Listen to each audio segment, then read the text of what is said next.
What's going on, Warriors? Welcome back to another episode of EU4 for Noobs. And guys, this war with Albania is coming to a close. It's definitely coming to a close. And we were actually looking in the previous video. Oh, well, now our economy is not doing quite as well because we don't have war taxes, but that's fine. We were looking in the previous video at building buildings, but then I got some other kind of notification and I had to...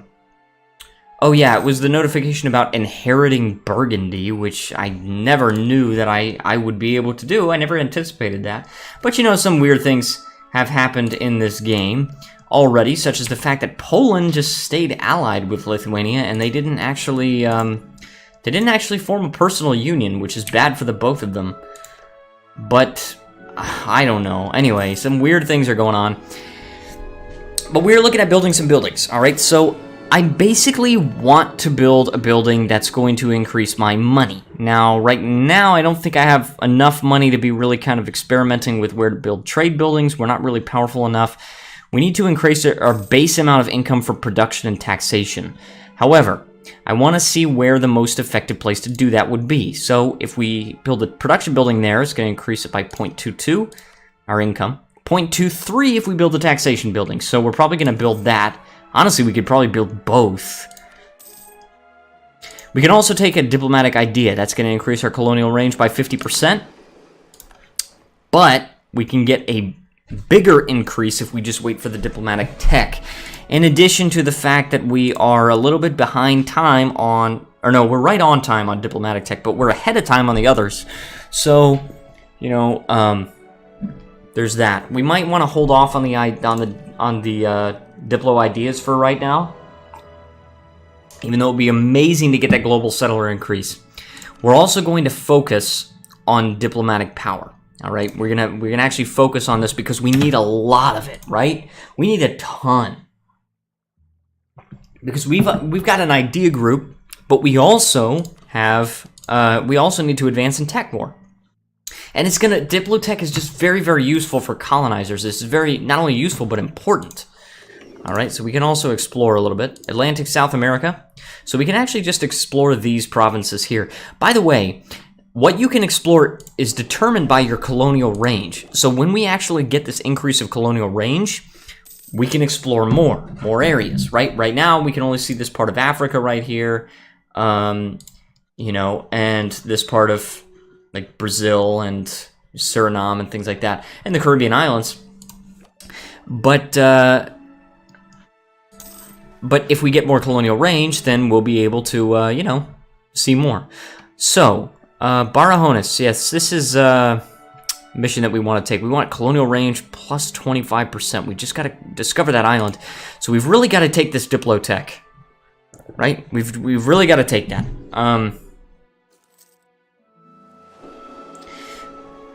All right. And, okay, so we finished exploring that. We've got to do this. Sorry,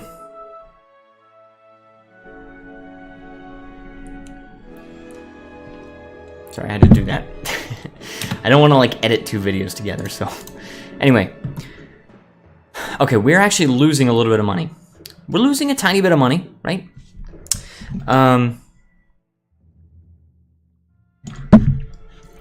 But... Man, it's just a tiny, tiny amount of money. We can actually see on this economy screen that we are losing 2 ducats a month from colonial maintenance. Okay, hold on. This war ended with a defeat. I really think oh my gosh. I really think the Ottomans could have done something about this, but they chose not to. Oh my gosh. And look, we even lost fewer troops than they did. What losers. Look at that. The Ottomans will cede 2 provinces to Albania. My gosh. And then they will cede Yanya to Venice, so Epirus. Venice got Epirus. They will give, of course, Kefe, Azov, and Sakiz to Genoa. So Genoa got those 3 provinces back. And then they renounced their claim on that province that they originally got declared the war over. So now they still have cores on the provinces that they gave up here, but they don't have the core in the original province. Look at this. This is hilarious. The piece is going to cost 27, Albania, 27 diplomatic power. Venice is losing 16 diplomatic power. And as a defender, Albania gets 5.7 aggressive expansion, right? Because they're very small, okay? And they took provinces in their culture group, I think. Hold on, I gotta check their culture. Yeah, it's in their culture group. So, yeah, South Slavic. And one of them was a core already, so... Yeah, and it was also their religion group. And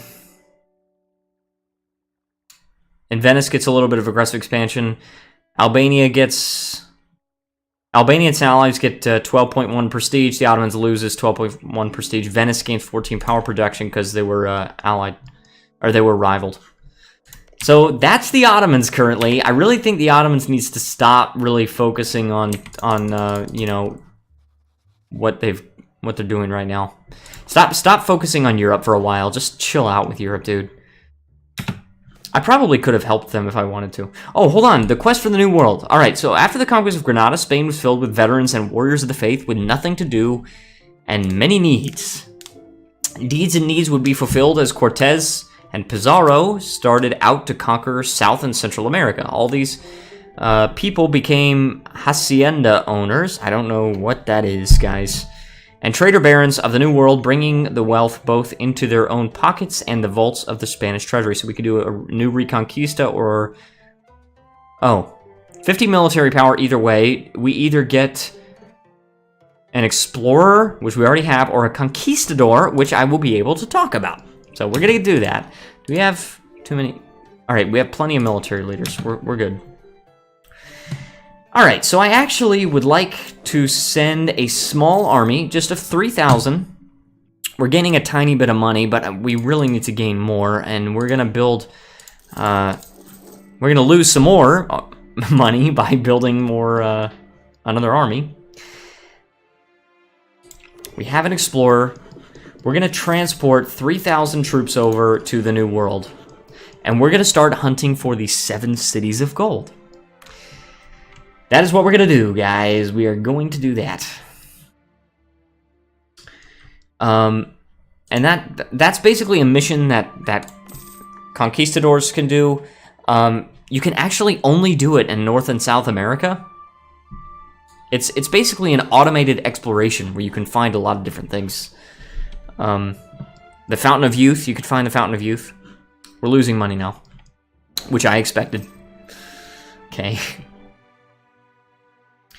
Okay, now we're gonna have to keep a close eye on this because, and I'm getting hiccups. We're gonna have to keep a close eye on this because I don't want to lose my ships.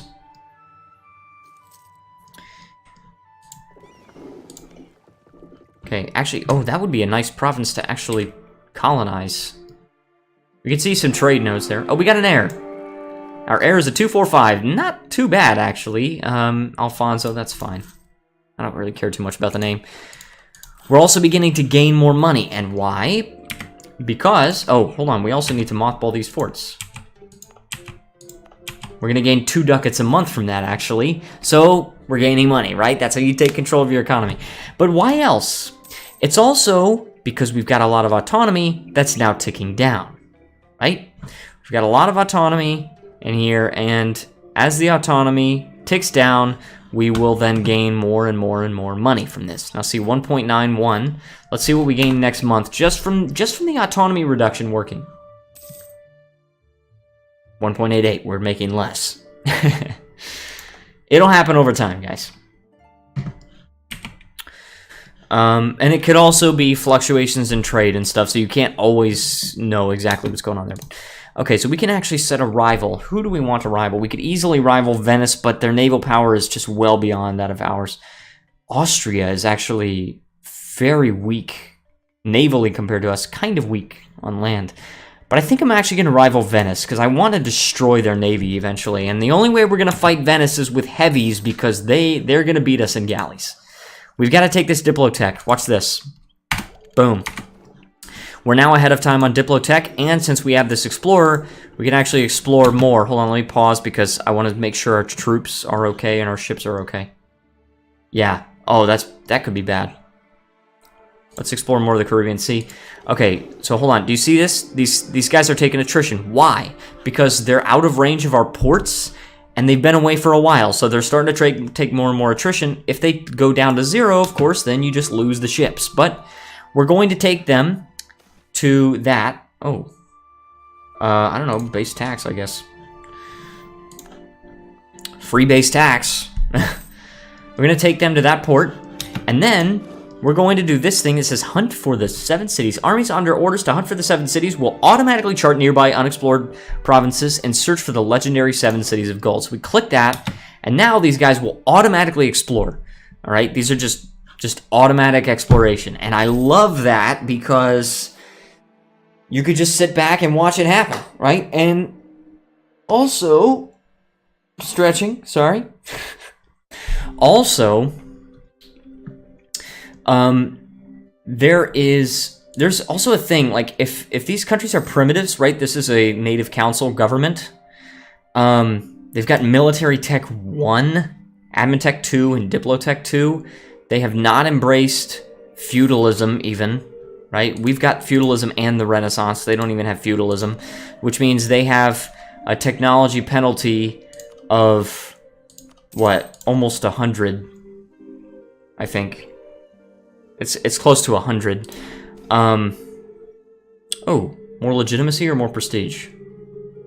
Let's gain legitimacy, actually, because that ticks up slower, and prestige is not as valuable. Not quite as valuable. Anyway, there's a thing where if this nation is a primitive, you notice how they have unique buildings.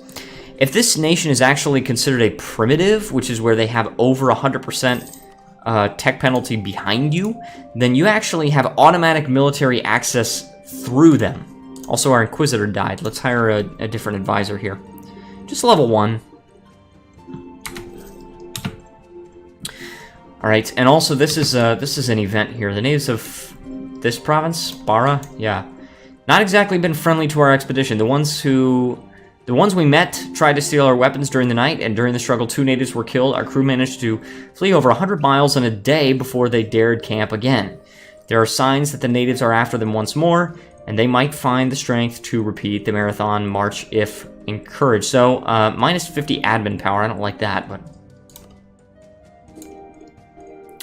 they get shortcut. Using fear is a great motivator. Your troops and conquistador will fly through this province.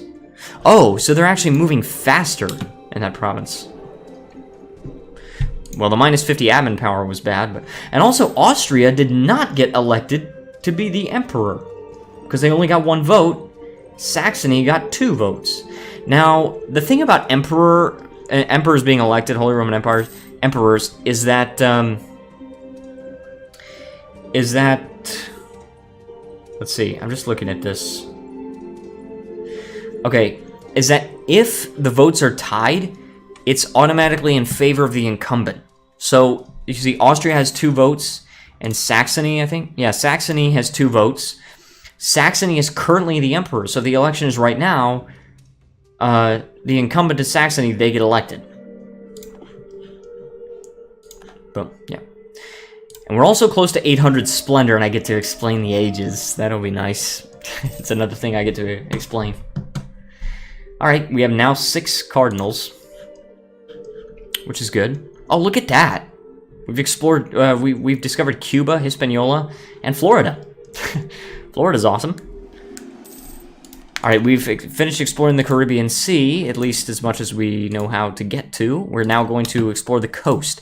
And hopefully that will fulfill the requirements of this mission. Then we can get colonial range plus 25%, and then maybe we can start building a colony in the Caribbean? We'll see. Alright, also I want to bring up, hold on, this is 11 and 4, 11 and 3, let's bring up, alright, we have a splendor ability that we can do. Oh, we can also start a golden era. We've discovered America, and embraced the Renaissance, and we're present on 2 continents. I think that's because we have Cape Verde, and I think that's considered to be part of Africa. I think this is considered to be part of Africa, hold on. Does it tell us here? Yeah, subcontinent Africa, continent Africa. Yeah. We see subcontinent Western Europe, continent Europe. Okay. Anyways, I'm going to explain the ages. So, guys, this game spans a very large period of time. It spans from the years 1444 to 1821. Okay, this is a very large period of time. And so the world was quite different during different periods of time within this big period of time. And so to simulate that, we've got ages. Okay, the first one is Age of Discovery, all right? And it's the one at the beginning of the game. After that, we've got the Age of Reformation. That's based around the Protestant Reformation, how the world is changing in that time. First one is based on the discovery of the New World. Then we've got the Protestant Reformation. Then we've got the Age of Absolutism, okay? And that is where Qing came to power and things like that. And then we've got the Age of Revolutions, where like the French Revolution and things like that, okay? Each age has a goal, or has multiple goals that you can try to reach, all right? So the goals for the Age of Discovery, for example, are down here. Discover America, we've done it. Control centers of trade, we only control one, right? But it has to be level 2 or 3, it can't be level 1. Large city, it has to be at least own and control a core province with at least 30 development. We don't have that. We could like level up the development of our highest development province, whatever that is. I don't know what that would be. I don't know what our highest development province is. Probably something over here, because these provinces are quite high development. Anyway, embrace the Renaissance and have it present in every single province that you own. We've got it. Have at least 2 other nations in a union under you. We don't, because we would if we had Naples still, but we don't. Be present on 2 continents, and finally humiliate a rival. When you do that, you gain a resource called Splendor. You gain a base of 1 every month, but every objective that you fulfill increases it by an additional 2. When you get 800, you can choose an ability, and these are quite powerful in many cases. All right, and we're actually going to take the higher developed colonies because that's going to really help us. But these are quite powerful, and some are unique to specific countries. Like, for example, only the Ottomans can take the Guns of Urban, which increase their siege ability by 30%. Portugal can take this plus 50 global settler increase and get really fast colonies. I think we might have something in the Age of Reformation, but we'll see. Anyway, so if you have fulfilled 3 of the goals, 3 or more of the goals, you can start a golden era. And you can only do one of these once in a game. And so that's why I'm not ready to do it quite yet. I don't really know if I want to. It lasts for 50 years, and you get morale of armies and navies plus 10%. All power cost minus 10%, so technology cost, idea cost, harsh treatment cost, reduce inflation cost, war exhaustion cost, stability cost, all of that reduced by 10%.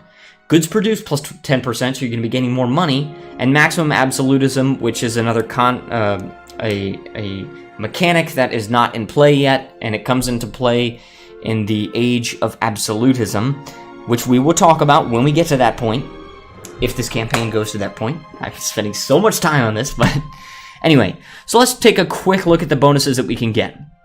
We can get this State Edict that reduces the unrest by 5. Good, but we don't need it right now. We could just do minus 10% aggressive expansion. We can get transferring subjects in a peace deal. So if we go to war with Austria, we can actually transfer their ownership of Naples to us. And then they'll be a subject of us. Also, it allows you claims bordering claims. So what does that mean? That means that if I claim, let's say I can claim 1 sea zone away.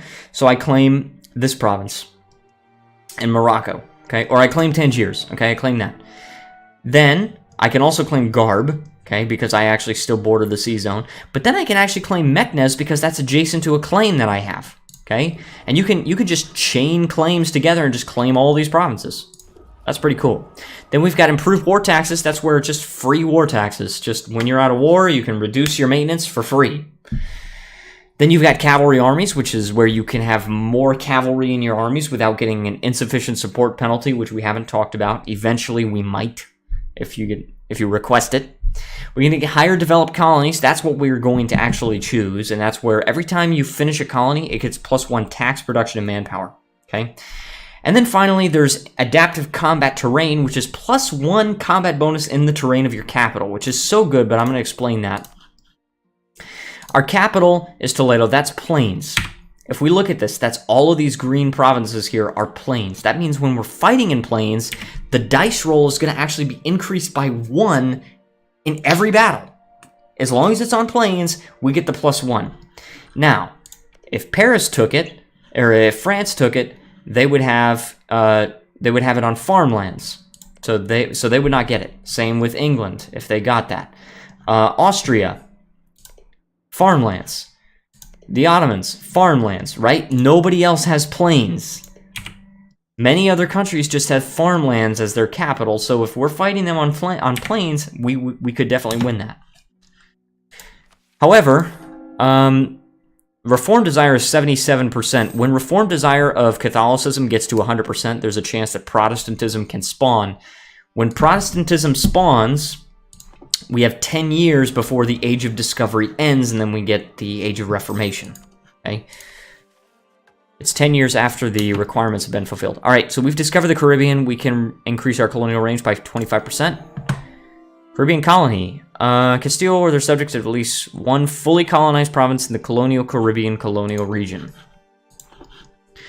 All right, so we can go to one of these provinces. I want to see if I can find one that doesn't really have many natives, or at least doesn't have aggressive natives. Yeah, that's not gonna happen. It looks like that would be the best option. Oh, one of these. Yeah, but I'm gonna go here. It's only 2 aggressiveness. And then we can transport some more troops there.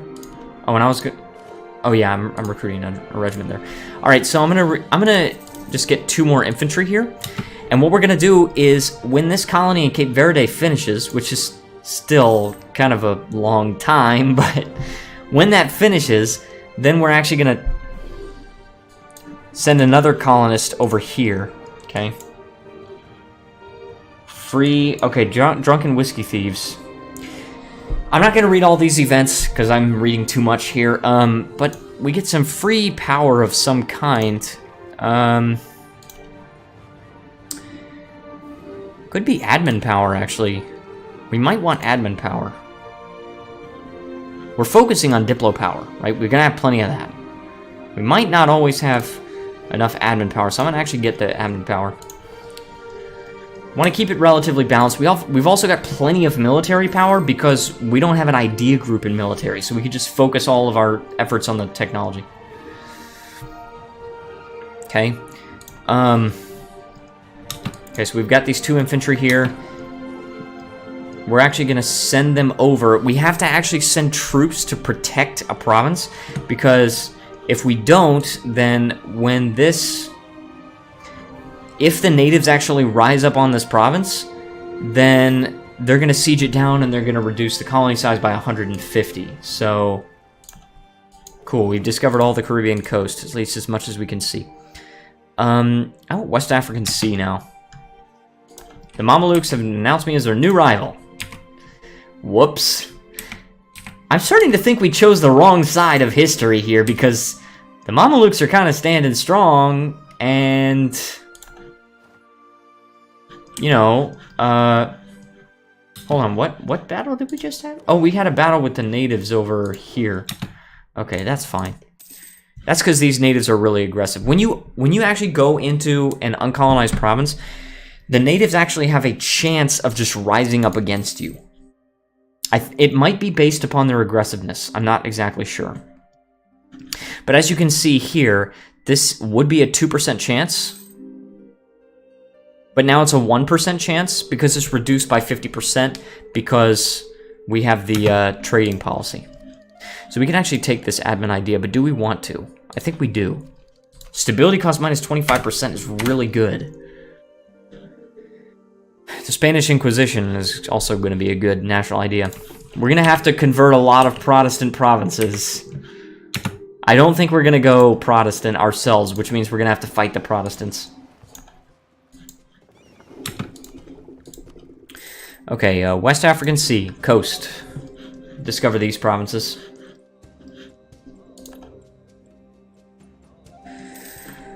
Okay, wow, my voice gets tired when I'm doing this series because I have to explain a lot.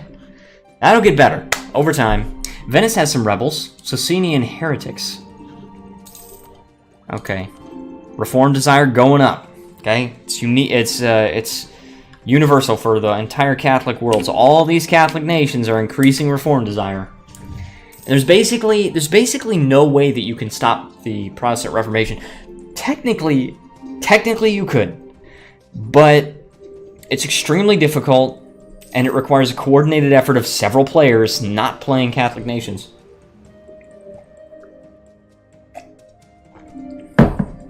To not trigger the Protestant Reformation. Basically, you just have to eliminate all the Catholic nations before they can reform.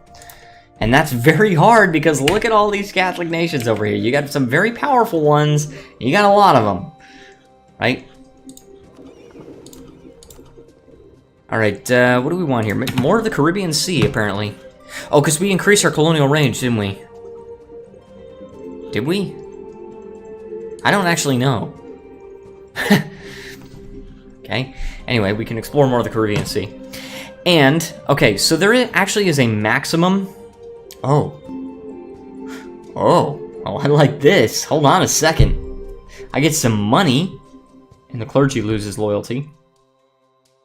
But also you get minus 15% tax modifier for 20 years. Or you gain a free stability. No crap, I'm going to take the free stability. Oh, sweet! We're getting a lot of really good events here. Okay, do we get the Diplo power? I think we do. It's military power. Diplo power, and we can take this for an extra 50% colonial range. Which is awesome. It's super awesome. Now, there is actually a maximum amount of monarch points that you can have stored up at any one time. That is dependent upon your corruption, I believe it is. Yeah, it's the all power cost thing. So it's increasing all power cost by 2.6%. And what that means is that it's increasing your maximum by 2.6%. I don't care. Go around the lake. But it starts as a maximum of 999 power. So if you actually reach that maximum, then even though the month ticks over, you're not going to gain any monarch point in that category. So that is why it is so good to be able to have the Common Sense DLC to be able to develop your provinces, because if you reach the maximum amount of power stored up, for example, in military, like we're going to do pretty quickly here, because I don't want to take the tech 6 years ahead of time. When you reach that maximum, you could just develop your provinces, right? We're actually going to click on that one, and then we can actually sort by local manpower modifier. And then just take the cheapest one to develop. Right, this is only 44 power to develop, and that would give us a bunch of extra stuff. Alright, now we could take that military tech, but again, I'm not going to. The nobility lose loyalty. How about let's call a diet, and then we can make them lose loyalty. There you go. Problem solved. Yeah, so we're not going to take that technology. Alright, I'm also trying to think of, like, what else I can explain. Aragon has been under our power for many years. Or 20 years, actually. 20 years, so in 30 years we can actually integrate them. I'll explain that when we get around to it. Because I don't want to, like, explain things when they're not relevant at all, because then it's just going to be, like, useless information. What we need to do is, like, explain information when we come upon it, right? We can also take a look at the religion of this, right? We got the Mayans and the Aztecs. Their religion is called Nahuatl, and you can't really read the font there because it's black, but you could see sort of the H there. Explore more territory. Probably American East Coast might be cool. Let's explore the North Atlantic, though. Let's get a hold on, like, our whole continent and surrounding areas. Okay, Byzantine refugees. So the the Byzantines are like totally gone. We can get tech cost minus 10% for 30 years at the cost of 50 diplomatic power and 30 admin power. We also gain some prestige, or you just lose 5 prestige. Definitely take this, guys. Anytime you get this event, take it, okay? Because the technology cost is going to save you so much. Technology cost on admin tech alone for one technology is going to be 60 admin power. So you've already made it back, right? And then diplomatic power is the same thing. If you take multiple technologies in 30 years, you're saving more. So it's definitely a net plus. No matter which way you slice it, unless you just plan on not taking technology at all for the next 30 years, in which case just lose 5 prestige. But okay, now as you can see, we've got a maximum of 1,016 military power. Maximum monarch power reached. You've reached the maximum. You should spend some of your power, otherwise the power you gain every month will go to waste. Guys, if you are wasting, basically if you're at a maximum level of a resource in this game and you are not finding a way to use it at all, you're wasting it, okay? For example, we're at maximum manpower. I need to practice what I preach. We're at maximum manpower. We can build up to force limit. We can build 2 more armies, okay? We are actually going to increase development here. One here, one here, one here. Cool. Now it takes us down, right? Now we have some more manpower that we can gain. New maximum manpower. All right. We have a force limit of 37. We're going to add an infantry to each of these. Now we will be at maximum force limit. I'm also going to take a look at this thing. Where are our heavies? Do we just not have any heavies? That is 7 lights. That's 6 transports, and that's 3 lights. We don't have any heavies. All right. Our naval force limit is 16 out of 25, but we also... 1 heavy is 50 ducats. We're just going to build 1 heavy, and that's it. We need to start kind of like building up our navy, but we also need to have the money for a navy, so we got to keep that in mind. And keep in mind also the maintenance that it will cost, because every heavy ship is 0.41 ducats in maintenance, so that's kind of crazy, right? Cool, we've got new troops there. Alright, so this has been kind of a peaceful episode, right? We're just discovering the new world. We're trying to get a Caribbean colony, and we're going to get one. This is, by the way, this is the colonial Caribbean region. We're going to explain colonial nations in good time. Don't worry. But we've got to finish colonizing Cape Verde first. So, yeah. I'm going to set a new mission. And guys, if you enjoyed this video, please leave a like, subscribe, join the Discord server, and leave a comment and let me know how I'm doing. We got another one of these events. That's awesome. More admin. You know, thank you so much to Shem for being my Patreon supporter, and if you'd like to support me on Patreon, then please feel free to do so in the links down in the description below. That being said, thank you so much for watching, and I will see you next time.